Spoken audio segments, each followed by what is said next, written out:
Hello and welcome back, everybody, to Divulgence. I'm very excited to have William Ramsey back in the house. William, how are you, my friend? Doing good. Thanks for having me. Good to be with you. No, thanks for your time. I'm always a pleasure to have you, my friend. So, you are obviously an author of a lot of interesting books. Your most recent one is, of course, the Smiley Face Killers, which goes with your film that you also made on the Smiley Face Killers. So, yeah, it's something I've always wanted to talk to you about. So, before we get into the Smiley Face Killers and whatnot, well, no, I guess we'll just jump right into it. I guess maybe first a good thing to differentiate is that because I know recently, I think there's a Prime series or a movie with Dennis Quaid recently out about the Happy Face Killer, which is obviously completely different from the Smiley Face Killers, plural. So yeah, can you give us a little rundown on who the what the Smiley Face Killers are, and your process of making the movie and the book? Yeah, the Happy Face Killer is Keith Jesperson, who was a trucker who killed women. But the Smiley Face Killers got its name from two guys.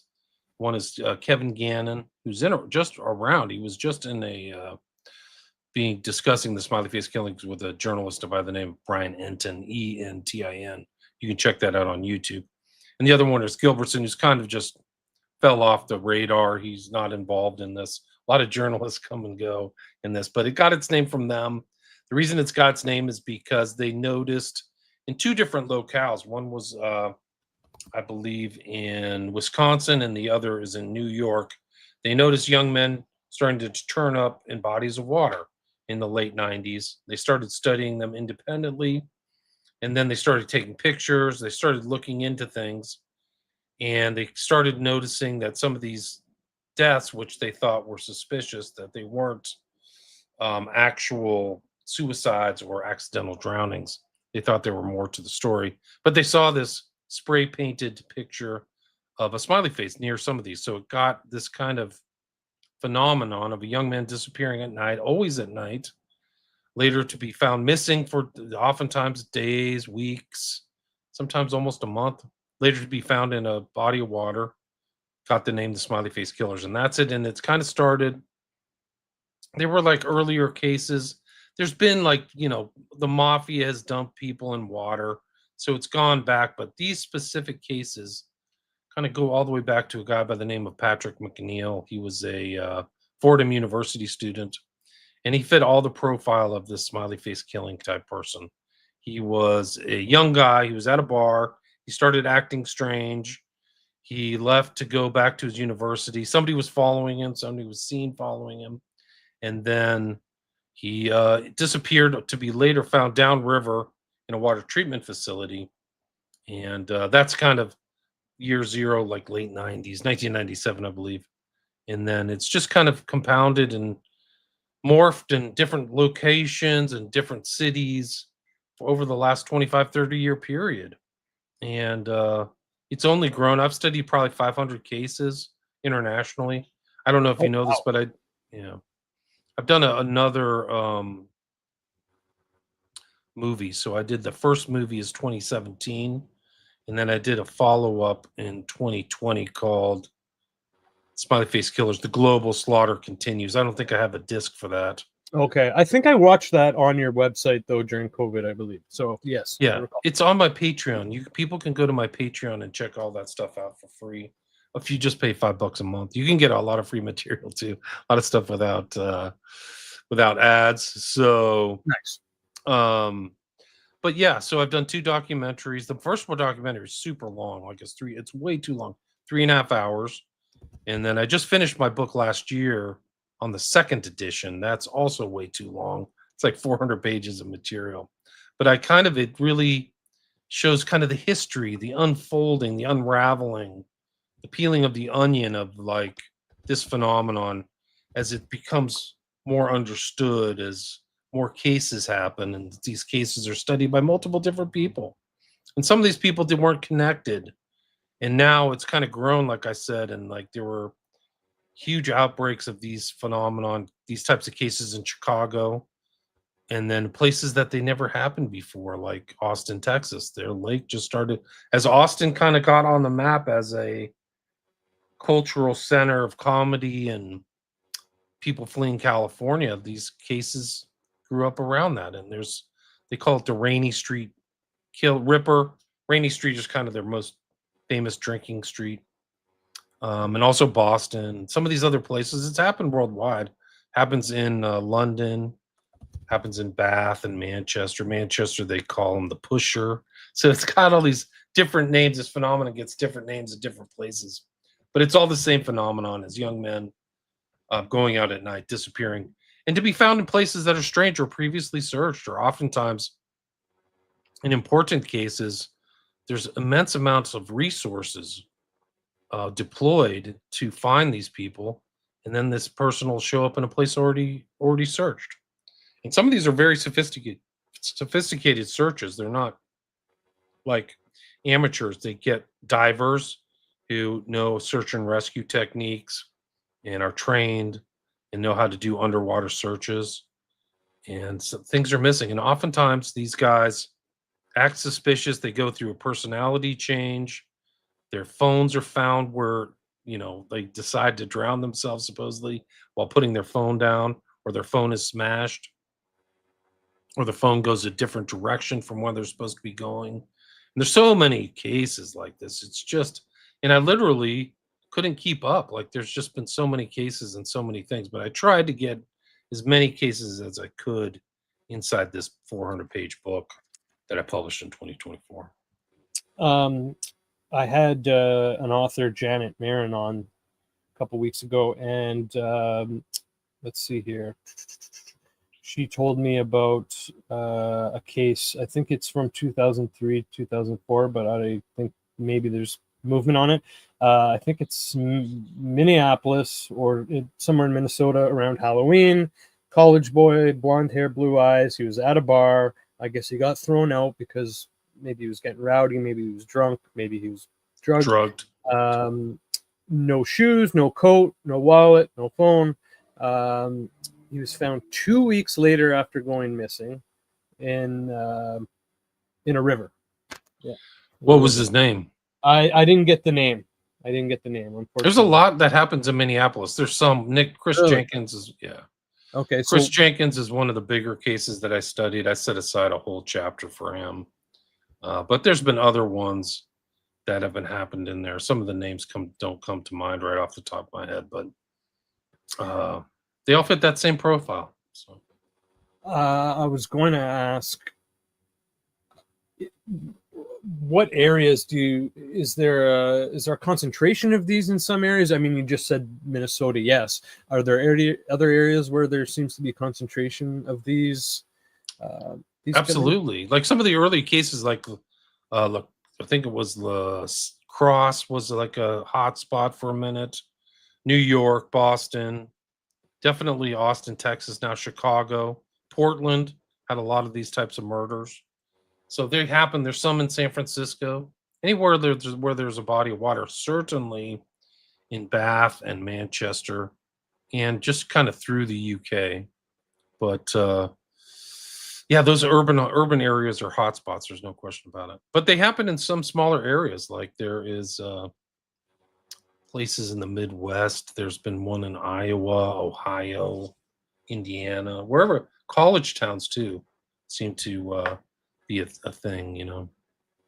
Okay, I mean, yeah, I feel like that makes total sense. Question from the audience here. We have Stefan. Is this about the New England situation? Do you know what they're referring to? I don't know, but they're Boston. Yeah, I mean, you can bring up this guy right here. I think he was a New England case. They just found him this morning. This is just another one. Owen Kenny. He was missing for a week. The same thing, missing all week, exhaustive searches, a lot of press stuff. And then all of a sudden, he shows up in the river. They call it suicide or something like that. So Right. it's hard to believe. But there's just so many. I mean, it's just like I can't even keep up. I would recommend, if you really want to follow people, there's a couple guys on X And one was the researcher. I can't believe he's been researching the Smiley Face Killings for this long, but his name is Jim Smith, Yep. and it's his X handle is at Smiley Face Cult. And then a newer guy who's kind of come in is Staged Drownings. It's at Staged Drownings. So you can check both of them out. They really are, you Great. know, Thank you. greater researchers. You can also invite them on your show. I know they do interviews, but like, it's really hard to keep up with all the cases. It's really not funny, but there's just so many cases. It's crazy. So let's see, where do I want to go with this? There's so many questions. What is the general, if you know, what's the general perception or outlook when it comes to law enforcement and the media? I mean, it's a great question. Yeah, so let's start with that, William. Here's the thing, is that the FBI's discounted this back in, I think, 2010 as being a viable thing. They looked into it. I have that section in my book where they actually kind of like, they don't, you know, they looked into something in 2008, and there's even been like congressmen saying, hey, look into this. But they said I wouldn't trust the FBI at all based upon their track record. They're terrible law enforcement people in general. It's almost They like don't a have a clown good show. batting record at all. They don't. They have a terrible one. To date, we have not developed any evidence to support links between these tragic deaths or any evidence substantiating the theory that these deaths are the work of a serial killer or killers. So they discounted, that's 2008. They discounted a lot of these police chalk up these deaths to accidental drownings or suicides, which is people generally don't drown themselves suicide. I think it does happen, but it's not that unusual. The other thing that makes these water deaths unique is that they don't happen during like leisure hours. Like you and I go to the lake, we're going to go fishing. Right. Yeah, we're going to go swimming. This is always at night. There isn't even one case that I covered that's during the day. And they're always in the suspect areas. So like, in all of the cases that they have in common, Jordan, is that nobody sees them go in the water. Like that, there's not even one witness to say, once that witness is established, it can't be put into the pool of accidental drownings because somebody sees it. Like, okay, I saw Bob. He had 16 drinks. He was a mess. And then he got this stupid idea to go, you know, swimming in front of Niagara Falls. So he's obviously not an accidental or intentional death or something. But these are people like, hey, Bob, I'm going to go out and check my phone. And then they disappear and they're gone for 2 weeks. And then they're found in water. Like nobody sees these people go into water. They see them acting suspiciously. They go through personality changes. They only have one drink and start acting crazy. Right.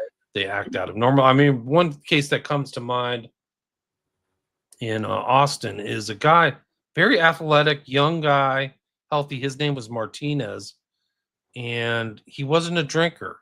So, like, if he went to a bar, he was that guy who didn't try to like two-fist alcohol. He was the one guy who had one drink just to show he was drinking, you know, but not like really interested in putting on a buzz or something like that. And he had one drink and started acting really strange. His brother goes, "That he's acting really whacked."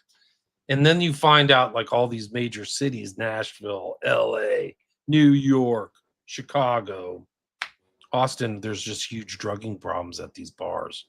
So people are either the bartenders or the waitresses are drugging people either for kicks or because they're stealing their money or charging their credit cards or something like that.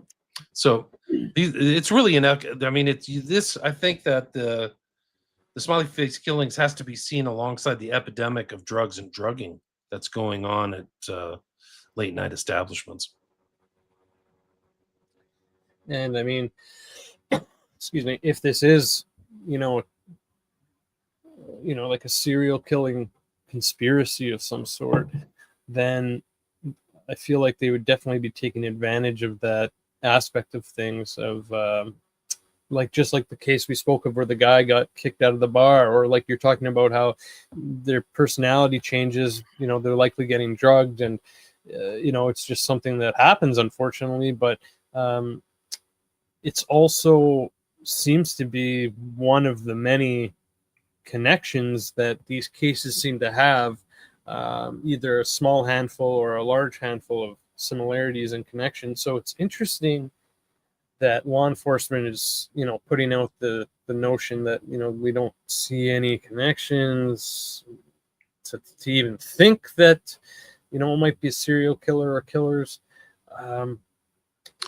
I had one host say it was like the Jaws in Amityville, where if they said there was a serial killer, it would spook the public. So I think Okay. this is happening in the larger context of corruption in the U.S., where it's just super corrupt, and they're just covering it up for whatever reason. They don't want to look bad. They don't want to look incompetent. It's a lot easier for these. I mean, it's kind of like the perfect crime, because it's a lot easier for the cops to just say, hey, there's an accidental drowning. There's no murder investigation. We don't have to put resources. Poor guy went out and drowned. Case closed. Move on.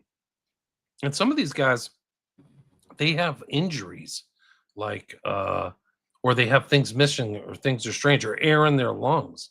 There was a huge case last year about Riley Strain in Nashville, huge drugging problem, missing for 2 weeks, international news, all kinds of FBI analysts and true crime people. Where's Riley? He wandered off. A good-looking guy, fits the profile, a young, good-looking guy, and he's found 2 weeks without his phone. Like, why did he throw his phone before he tried to drown himself? And his pants are missing, and there's air in his lungs, which is not consistent with drowning. They call it a dry drowning or something like that, but it's not that common. Right. So why isn't he actually officially drowned? And why is he found in previously searched areas? They're searching for Riley Strain in that river, which is not challenging. I'm old and I could probably swim across it without much of a challenge.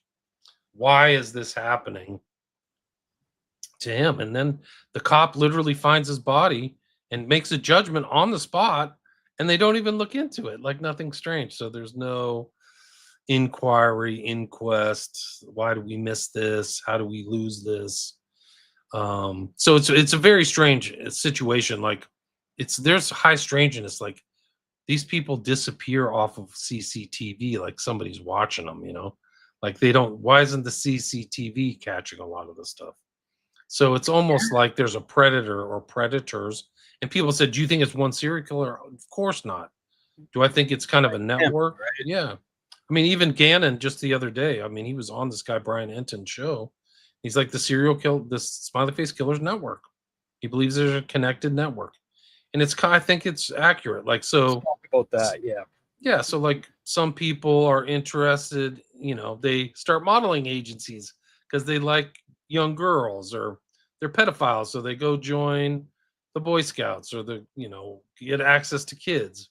And I think these are people who like young men. So they are in a group of people who that's their key victim group, whereas, or like we talked about Jesperson, he seemed to want to kill women. So this is just another thing where this is happening. And I think I had a whole section in my new book called basically like the similarities between the criminal cases. So I did it SFK offender typology. Yeah, there it is. And so all these there's other serial killers who've targeted young men. And I think that they're instructive because they kind of go through the same thing. Where do they go? They go to bars. They're on gay apps, or things like that. So they're in their own community and doing stuff and traveling around. They're almost like Jeffrey Dahmer too, actually. Dude, you just read my mind. You literally just read my mind. I didn't want to interrupt, but it's just like Jeffrey Dahmer. Like, he's taken advantage. I mean, he was obviously interested in the gay, gay. He was a known member of the gay lifestyle. Like, he was a known member of the gay community, and he was also a drugger. He was also he was a drugger. Exactly. And he got kicked out, I think, of one bathhouse because of drugging, like repeated drugging. Yeah, so, at least one. Yeah, that's correct.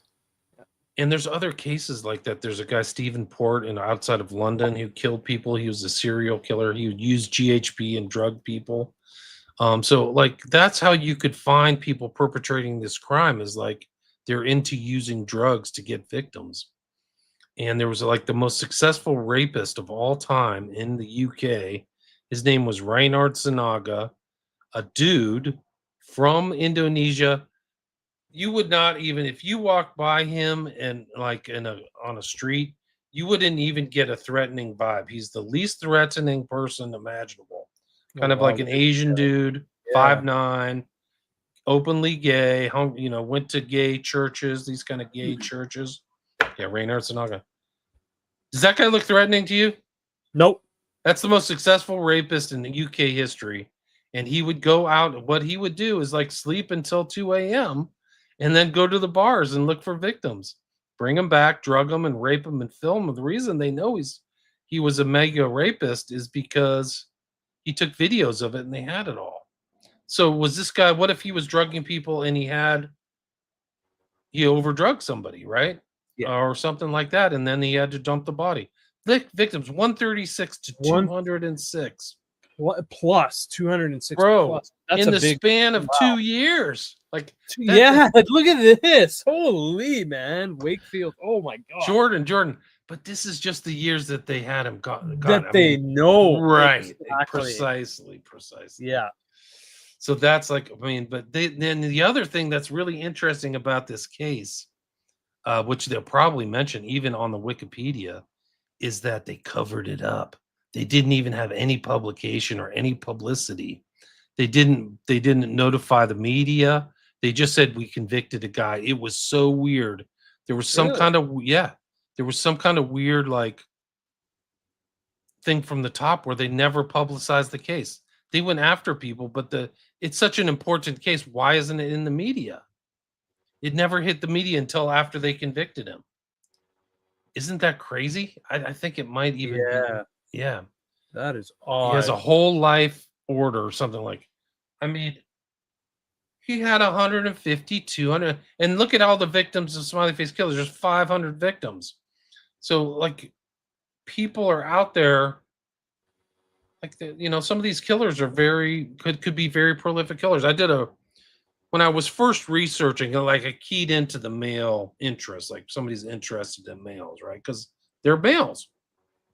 And I looked into gay serial killers. I've done shows on Dahmer, but there's some other ones that people don't know about who preyed upon other men in gay bars.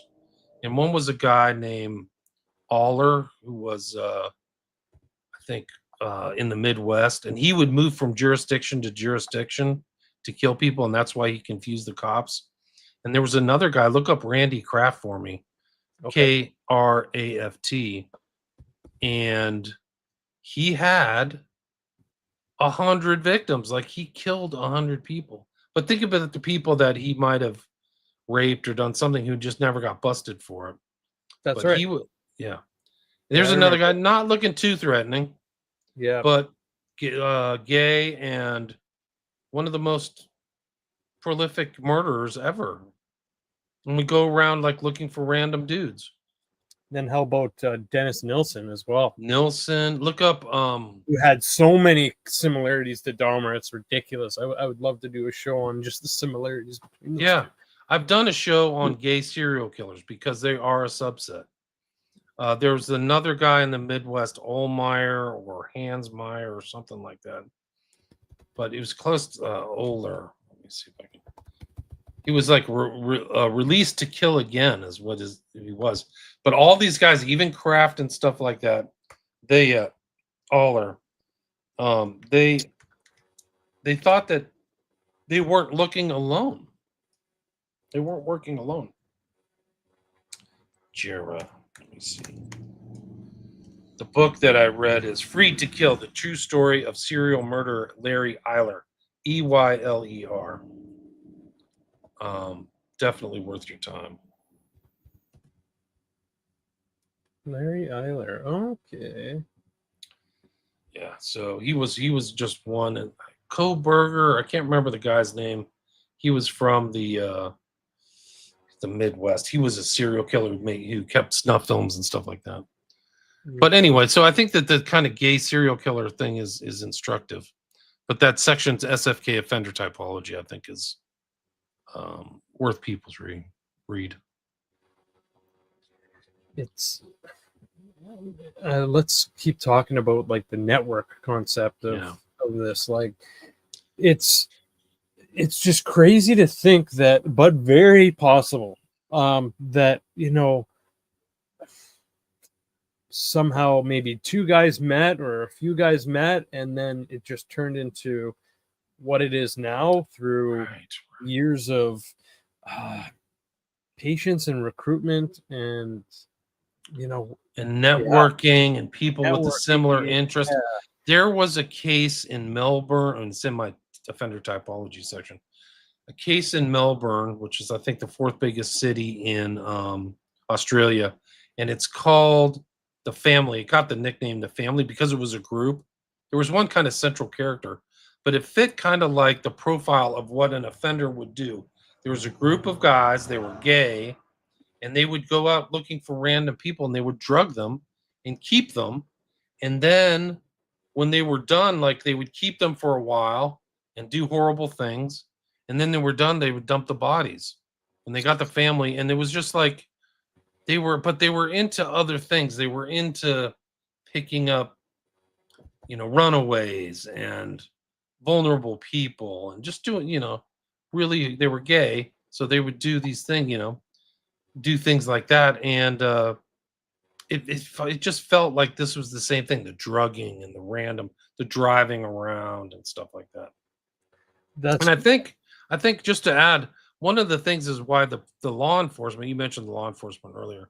I think one of the reasons the law enforcement don't kind of key into this is because it's part of kind of the gay either lifestyle or underground or whatever. And so some of these other cops who aren't gay, they don't understand the way these guys think and operate. So, because they're part of that network, so they just don't know, you know, the kind of gay life, cruising lifestyle, and the kind of gay, you know, what they do. Yeah, that's perfect situation. Like, if you've seen the movie Cruising, 1980 with Al Pacino, great movie, and it's just like that, right? They're looking for a killer who's in the scene, and yeah, they very graphic. A lot of gay people, did not want that movie to be made. Does a great job of telling that story. I think it's a great movie, and they send him in there, and he learns, and he gets all caught up in it, and it kind of changes him a little bit, and it's interesting. That movie is almost kind of like suppressed. Nobody wants to talk about it. It's too controversial, right? And it was the guy who did The Exorcist, who was the director. I can't remember his name right now, but he directed The Exorcist, and they had a lot of problems. The gay community didn't kind of want that exposed. William Friedkin. Friedkin. Sorry. So, like, I mean, and that's kind of, and that's like shows a side of the gay community that isn't, it's not all pastels and antiquing. It's like leather bars and dudes like fisting, like there's a fisting scene. Everything, it's really graphic shit. But there is like a case that comes to mind. There was a guy who was last seen in front of like a BDSM gay club. That club was like cruising, and he was in Washington, D.C., and he was never seen again, and then found in the river. And his brother thinks like, oh, this guy got abducted, and I don't even know what happened to him. Arvind Sharma, 22, fits all the bill. Like this guy, Arvind Sharma, he was in a bachelor party or something like that, or I can't remember. Let's see. Arvind Sharma, 22, disappeared 2005, Nepalese American, about to graduate with honors from University of American.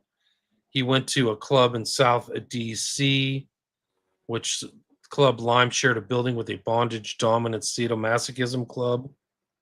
He was last seen that night. He was separated. Arvind Sharma's brother Ashish said either someone slipped something into his drink and took him out the front door, or something happened at the club. He walked in on it and saw something he wasn't supposed to. there was some foul play involved. 9 days after he disappeared, the body of Arvin Sharma was found upstream from where he was last seen. Hmm. They all fit the same bill. They Yeah, all, man. That's what I'm saying. Like, for sure. You got that right. And I mean, it just goes on and on. That's kind of like the whole theme of the book is like it's the same pattern over and over. So there's I think it's, if you talk about a network, there's an underground culture of this heavy duty stuff. I'm not saying these people are all murderers or anything, but I think I researched for either the first or the second book, this documentary called Kink, which is like a BDSM thing, but in the technological thing. So there's a place in San Francisco where they took over this old like foundry or something like that, and they would do heavy duty porn and stream it in, and people would pay to watch it, right? So these were all supposedly voluntary, I'm assuming voluntary, but like people would pay to watch it. So that's how they raised millions of dollars. So people all over the world would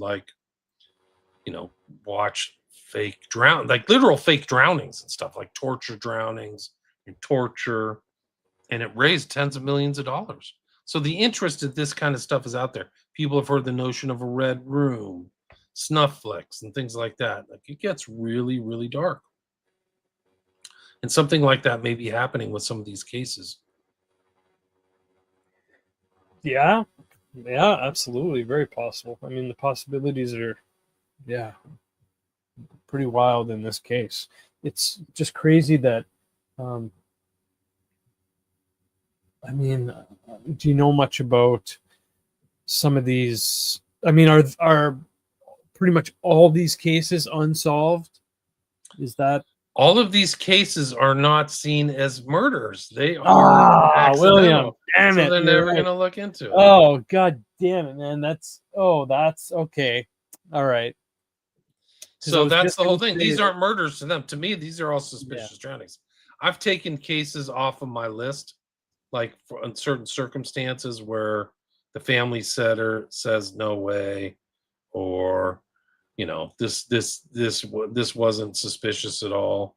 But like all these other ones stay on there. A lot of the giveaway is the family. The family will come in and say, this is way outside of the common behavior of my loved one. They just would not do that. They weren't heavy drinkers. They don't use hard drugs. Right. They're just not this type of person. They're totally responsible.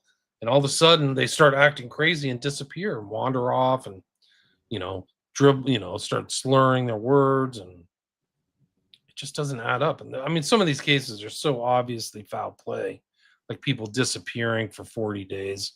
They're found in water and they're perfectly good shape. I talked about Riley Strain earlier, and he was found in pretty good shape. He should have been, when people pass away, their bodies decay. Right. So he should have been in a state of decay. And according to my sources, he wasn't. They never mentioned that. So where is he for this period of time? Thank you. Things happen. Usually, like, there's stats. Like, if somebody falls in water, they're found within a mile of where, like 80% of the time, they're found within a mile of where they fell in the water. He wasn't. Yeah. Like, these are really simple. They do so many statistics and so much research into forensics that they have drowning facts and things that happen to bodies and what temperatures, and studies have already been done. Like, for the criminal forensics and scientific forensics on all this stuff is all very well established over time. Like, it's all science. So why are these guys things happening to them outside the realm of science? So that goes into what you were also talking about how people, it's kind of like the movie. Have you seen the movie Chained? No, I don't know that. With Vincent D'Onofrio. No, what's it about? Essentially, he's a taxi driver and a serial killer, and he basically captures a mom and her son, he kills the mom because that's what he does. He picks people up and he kills them, but he keeps the son alive and like trains him to do what he does. And it's about, he comes home every few nights with a girl. There's a whole process. They keep them alive for so long. There's usually sometimes drugging or sexual stuff involved. Wow. And then yeah, they kill them off and bury him under the house. So yeah, it just goes into what you're saying. If they're being found, so much time has passed, but they're not looking so bad in terms of decomposition and whatnot, then I mean, these people must be being captured, right? And something's going on with them, and then they're being killed and dumped at a later date in water, usually. It's weird. I studied a guy. He was from the area of where a lot of these cases happened. His name was Edward Lamphere, and he literally would abduct boys. So externally, he was heterosexual. I think he was married, but he liked men. Like, that's the whole thing. Like, he had, he was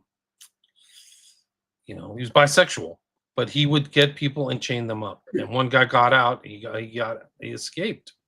And so how many other victims did he have? Like, we don't know. Like, sometimes these guys only get busted for one victim, but they've been on a thing. Another good example of somebody I've studied is Rex Heuermann, who didn't get busted until he was 56. And they say serial killers start killing in their teens or 20s. So, like, how many people did Rex Heuermann get away with? Like, that was his that's what he did for kicks. Like, he liked the whole thinking process of it too. Gacy, you mentioned Gacy, Jordan. Like, these guys have very similar things. Gacy's last 4 victims were all thrown in a lake south of Chicago. They were all thrown in a river.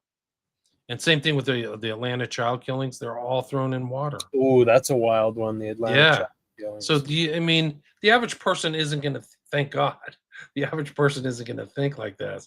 But the serial killers like learn from each other, and they kind of do similar things. And so I think there's just there's probably active cells of these guys who do this, and they don't care. They're either nihilists, Satanists, something, and this is their drive, is to,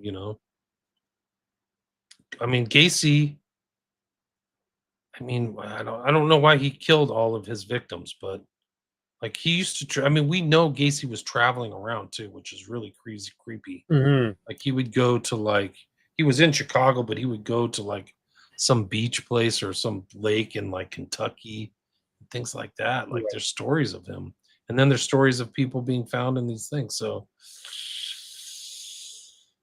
there were mysterious drownings actually studied by people who thought they tried to link them to Gacy. So we don't know how many people Gacy actually killed. Yeah, again, we don't know. Yeah, it's really dark.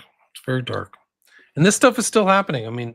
The recent cases just go on and on. You just cannot believe how many cases there are. So now there seems to be, over the past few years, you have a couple movies, you have your book, and now there's at least 2. I don't know if they're. I think one's a movie called Smiley Face Killers, and then there's, I think, a documentary on Oxygen. Smiley Face Killers: The Hunt for Justice. Yeah, it was pretty good. It's pretty good. There was 6-part. Yeah, it was a 6-part series. It featured Gannon Gilbertson. Okay. It was produced by a reputable, production company, but I think that they didn't show the kind of depth of the phenomenon. That would be my kind of critique. But I thought it was good. It's worth watching. I covered a lot of those cases. Those are some of the original cases. I think they covered the guy McNeil that I mentioned earlier. So, and one of the interesting things is sometimes the police tell the people what happened, like, oh, it's an accidental drowning, but then the autopsy, which isn't published, sometimes the families get those and tell a whole different story. Like, some of these guys are tortured. McNeil's a perfect example. His parents were told that he had drowned. Then they got the autopsy report, right? And the autopsy report said that he had burns on his upper body and got hit in the head with a ball peen hammer.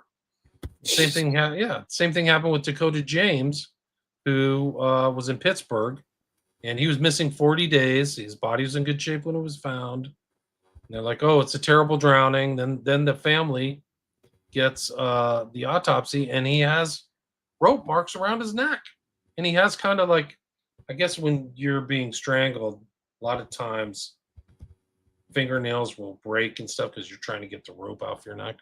Right. And he had those kind of contusions on his fingers, Dakota James did. So a lot of these autopsies tell a different story. Do you think this, with your stuff and these movies and stuff coming out, like, do you think that's going to help, like, kind of, well, at least to be knowledgeable? Yeah, I think so. Draw I think the attention to it, right? At least it'll draw some attention. Yeah, the one by Bret Easton Ellis, Smiley Face, is kind of a joke. His logo is very similar to mine for my second movie, which pretty questionable. But he makes it look like a serial killer. That's the movie, right? Like the dramatization one. Okay. Yeah, and I'm like, I think this is a culture, and this is like some dark, heavy duty underground stuff, like Gimp Mask stuff, and that's why kind of on the first film you see that weird kind of picture that nobody knows what it is, but it's a picture of a guy kind of being drowned with a Gimp mask on. And I think that's really something like that is happening. That's it. Yeah. That's taken from a video that was directed by a guy named Peter Christopherson, a known member of the Illuminates of Thanateros. Thanateros is sex and death. And he made this film called Broken. And I think it was an adjunct onto a Smiley Face, a 9 Inch Nails project by Trent Reznor. Okay, but yes. It was, if you watch that, it kind of goes through the notion of like a Smiley Face killing. They're driving around. They're looking for a young man. A young man comes to the car. He ends up chained down in a basement. And then there's depiction of drowning. Like, it's incredible. It's like the same MO. So it's it could be father-son teams. I don't know. But it's there's something very dark happening that most people couldn't comprehend.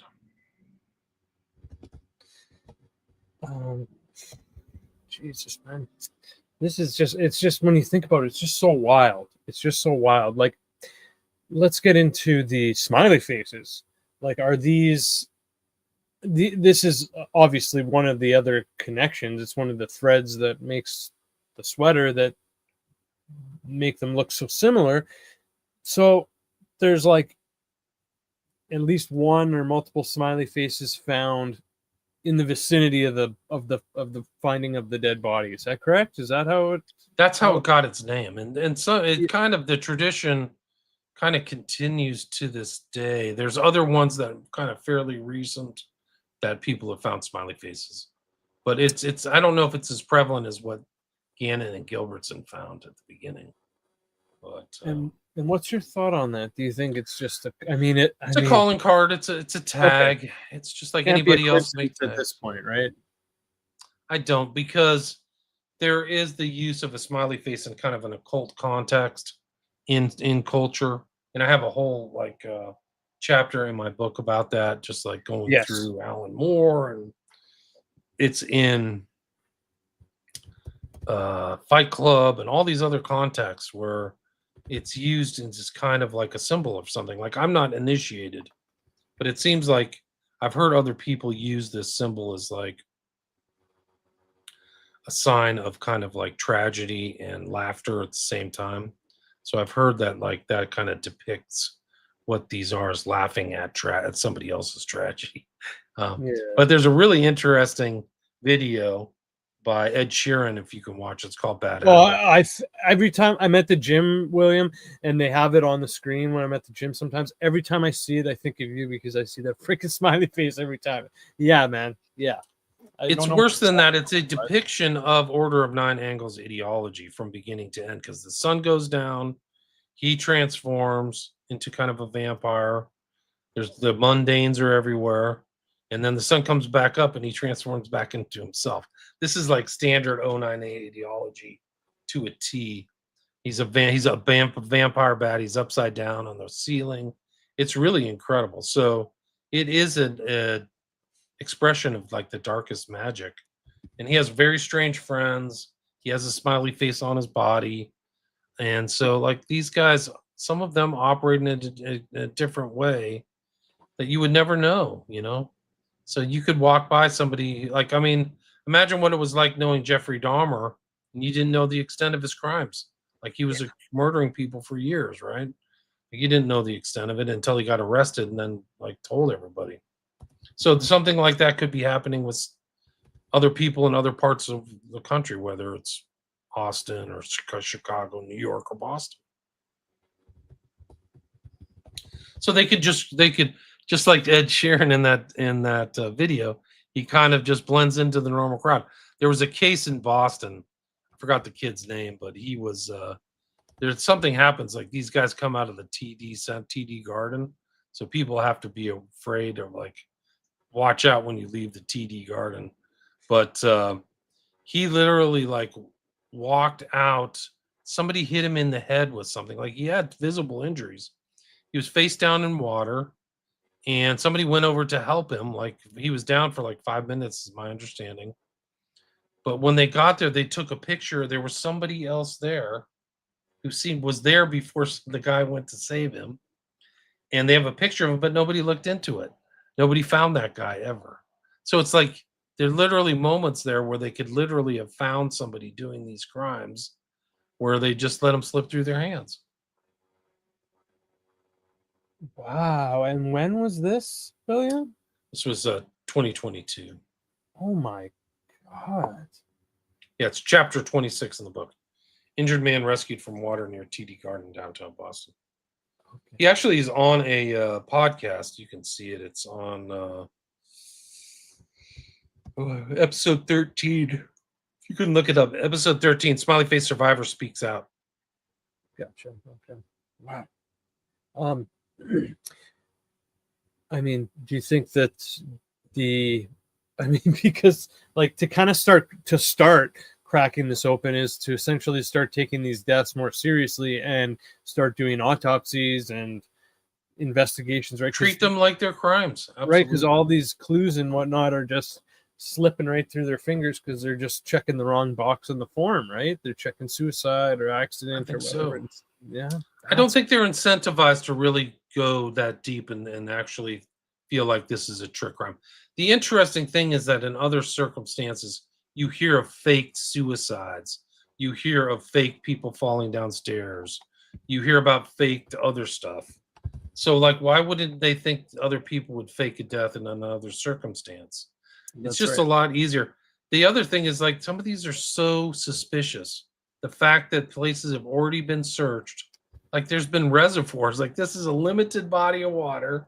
They've been searched, and then somebody shows up and they're just like, oh, accidental drowning. Like it's almost like negligence on the part of law enforcement. That's my thought on it, really, because there's just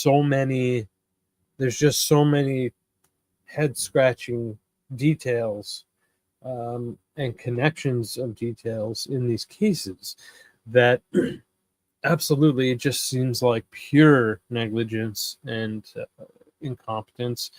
Have you ever spoken to anyone in law enforcement about these cases? Not in great detail, No. Okay. I mean, I've tried to get information from the cops, and it's just like it's talking to a brick wall. They literally don't know. Yeah. I think that I actually have come to the conclusion that some of the medical examiners in some of these big cities are super corrupt, and they're part of the political machine. So a lot of these jobs are handed out as part of a political machinery. Okay. And so the medical examiners might not be on the up and up.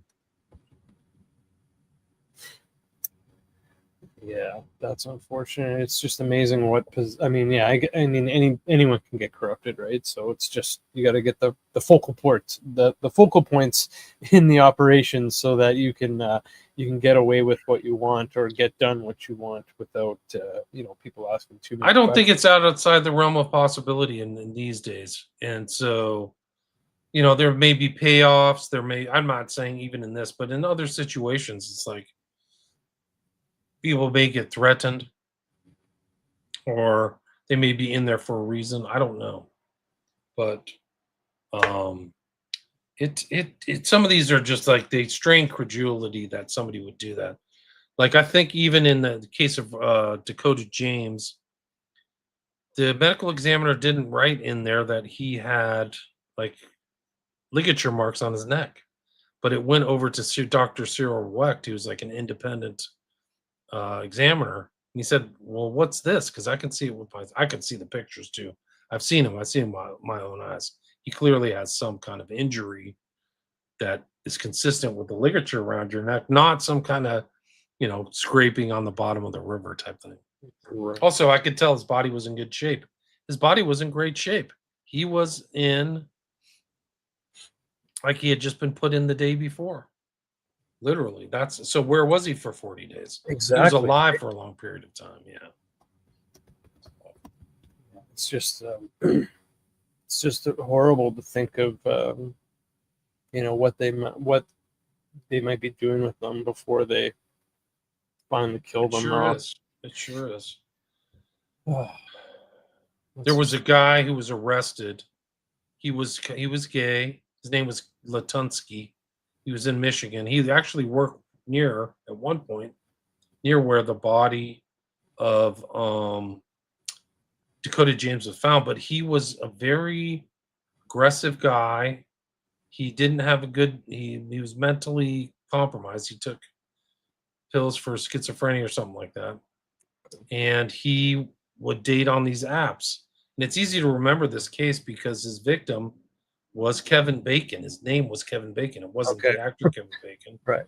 but he was on a dating app and he went to his house. And this guy Latunsky had a dungeon downstairs and he killed the guy in his dungeon for whatever reason. And he ate his testicles. And Wow. then the police came and he's just out of his mind. And you just wonder, okay, you got busted, you got put in jail for this. What other dark stuff have you done? What else have you been up to? Right. Very kind of occulted. He was in the leather world.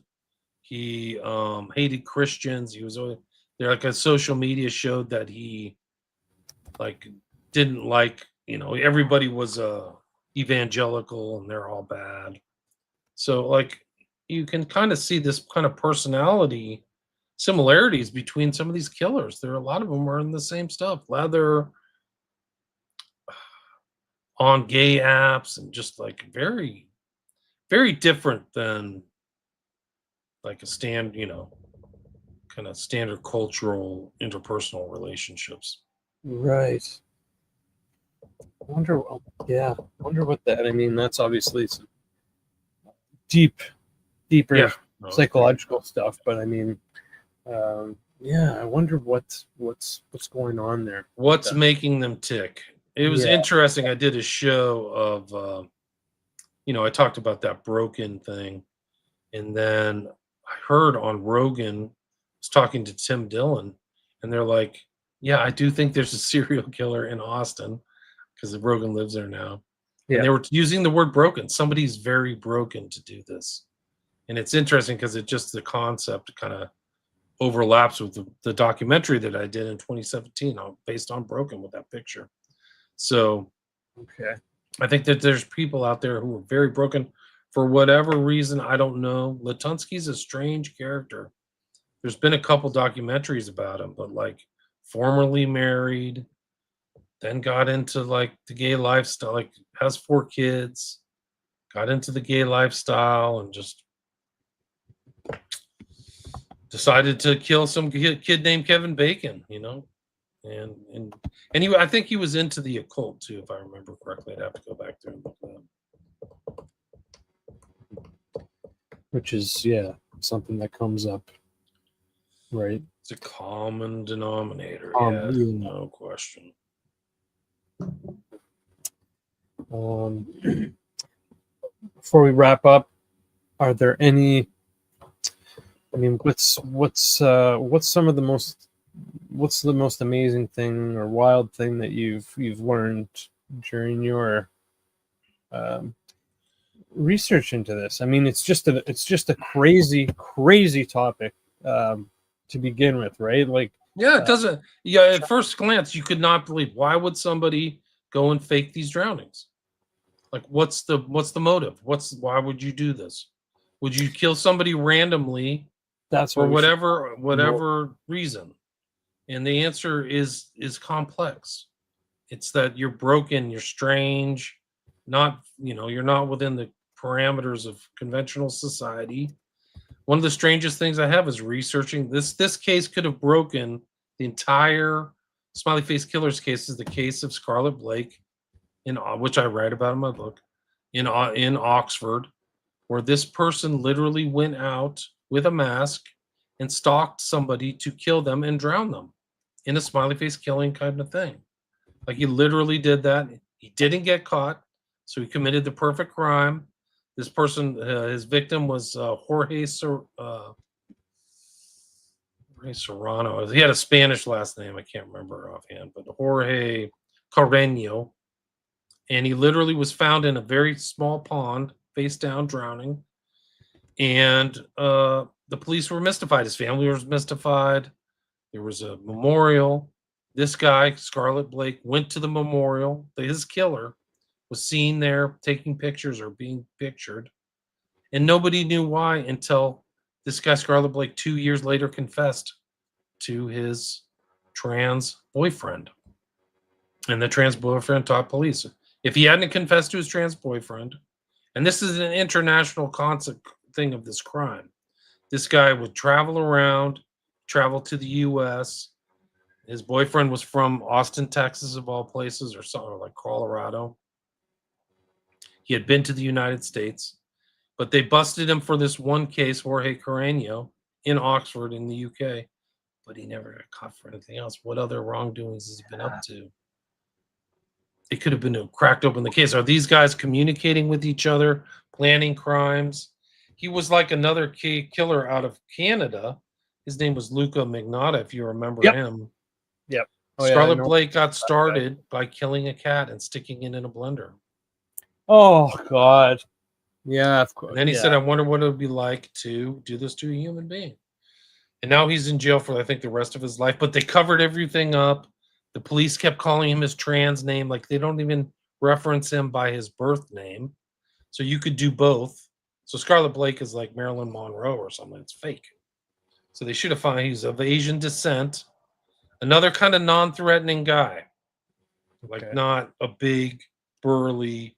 A lot of these serial killers are not threatening. That's the whole thing about them. Like, they don't give off that vibe, and then next thing you know, you're dead. Right? Yeah. But yeah, Scarlett Blake was really a revelatory case. And to me, it was a big break in the Smiley Face Killings because he fit all the profile, and then he got busted and got sentenced and went through the criminal process. But in my own opinion, he's probably committed that crime in the past too. Yeah. That he was a serial killer. For what reason? He had gone through Tavistock. He had gone through all of the drugs, the trans drugs, and he was strange. Like, he's had female breasts and a man's penis. So it's like a lot of gender dysphoria there. Wow. Crazy. Yeah, I recently, I can't remember. It might even be, I think it's in Canada, but it might even be someone in Ontario near me. This gentleman, gentleman identifies as gentleman. So he was able to get the government to pay for surgery to construct a vagina on him, and so he can still keep his penis too. So, he's like a Boy Scout. He's always prepared for everything, right? Yeah. So, Wow. Yeah, with all this trans stuff and stuff going on with these drugs and surgeries and whatnot that are involved in this lifestyle. I mean, yeah, I wonder what. What does it do to your brain? What do these drugs do to your brain? Yeah, What do they yeah, make you feel like? exactly. We know that these people have a higher higher incidence of suicide. A lot of them are violent. So, like, what's happening there? We've seen the Zizian cult that's kind of close to you in Canada. International, multi-jurisdictional violence. One guy killed his parents. You know, like really dark. Yeah, there you go. So even Zoe Trope just mentioned it. Anyway, there's a lot of mystery, but I think that you can kind of put it together that something strange has happened in the culture that involves underground BDSM stuff, international travel, and international communication that facilitates this kind of crime. It's crazy. Well, William, we'll wrap it up there, my friend. You have the two movies. I've seen both of them; they're great, and of course, you have your most recent book, The Smiley Face Killers. Let everyone know where else you would like them to go check you out. Yeah, you can just go to my podcast, Spreaker, William Ramsey Investigates, or my Patreon, which I post a lot of this stuff, and you can see all 5 of my documentaries. You just pay $5 a month, and they're all there. You can stream them. Right. Thanks for having me. No, thanks, William. Thanks for coming back. Thanks to everyone in the audience watching, listening. Please subscribe to Divulgence Podcast on YouTube. Check me out wherever you get your audio podcasts, and you can check me out on X as well. Yeah, so take care of yourself, William, and hope to see you again soon. And yeah, likewise.